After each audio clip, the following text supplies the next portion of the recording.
5e question, Hannah. Hannah. Il y a 2 H. Un H avant, 2 H après. Puis moi, le H après, je ne sais pas ce qu'il fait là. C'est juste pour équilibrer la patente? Peut-être. Un H avant, un H après, pas de chicane. Il y en a un chaque bout. Comme Sarah aussi, il y a des Sarah avec un H à la fin. Aucune idée ce qu'il fait là, le H. Et ça, pas Sarah. Hannah, elle vient de Parisville. C'est au Québec, ça. Parisville. Moi, je vois une tour Eiffel. Martine Morgan en blanc dire que c'est ça. C'est ça. Parisville. J'ai jamais vu ça sur une pancarte verte du ministère des Transports. J'ai aucune idée. Ce serait le fun, Martine, que tu me cherches. D'où c'est que c'est ça? Parisville. Tout un mot. Hannah. Bon, mon préambule, il est plus long que la question. Quand peut-on renoncer à une charge de mandataire? Mandataire, je présume là, que c'est dans... Ben, je vais le faire pour les deux. Que ce soit pour une procuration ou un mandat d'inaptitude, qu'on appelle maintenant un mandat de protection. Quand vous pouvez renoncer à votre charge, ben, premièrement, il faut être en fonction.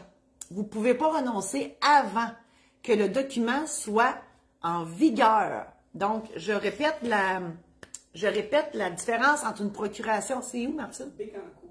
Bécancour. Parisville, c'est dans le coin de Bécancour. Merci, Martine. On va se coucher plus intelligente. Donc, Martine, la nouvelle un matin, là, je la mets là. Programme en ligne sur les mandats, ma chère.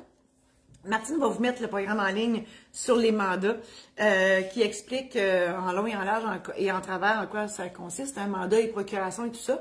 Donc, la différence entre une procuration et le mandat. La procuration, ça s'applique durant que la personne elle est apte.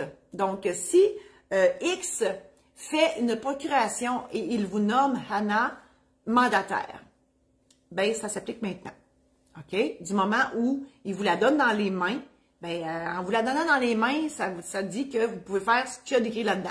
Ça peut être une procuration spécifique, exemple pour signer un achat ou une vente de maison. Ça peut être une procuration générale qui dédouble vos pouvoirs en faveur, en fait, les pouvoirs de X en votre faveur. Donc, X garde ses pouvoirs, mais il y a 2 personnes, donc X et vous, qui pourrez jouer sur le patrimoine de X. Ça, c'est la procuration. Souvent, on va faire ça quand les gens ne sont pas au Québec.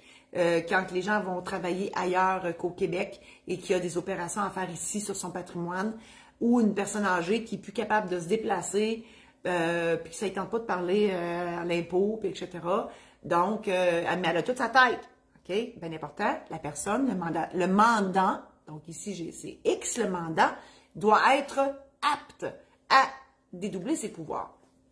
Le jour où on tombe inapte, donc le mandant, X, il devient inapte à ce moment-là de façon totale et permanente, ben à ce moment-là, la procuration tombe parce qu'il ne peut plus dédoubler ses pouvoirs, il les a perdus en étant déclaré inapte, donc il les perd, il ne peut plus rien dédoubler, et c'est là que le mandat de protection ou le mandat d'inaptitude va s'appliquer, et c'est là, une fois qu'il sera en vigueur, qu'il aura été homologué par la Cour, que vous serez réellement, officiellement mandataire, et là, vous pourrez renoncer à votre charge.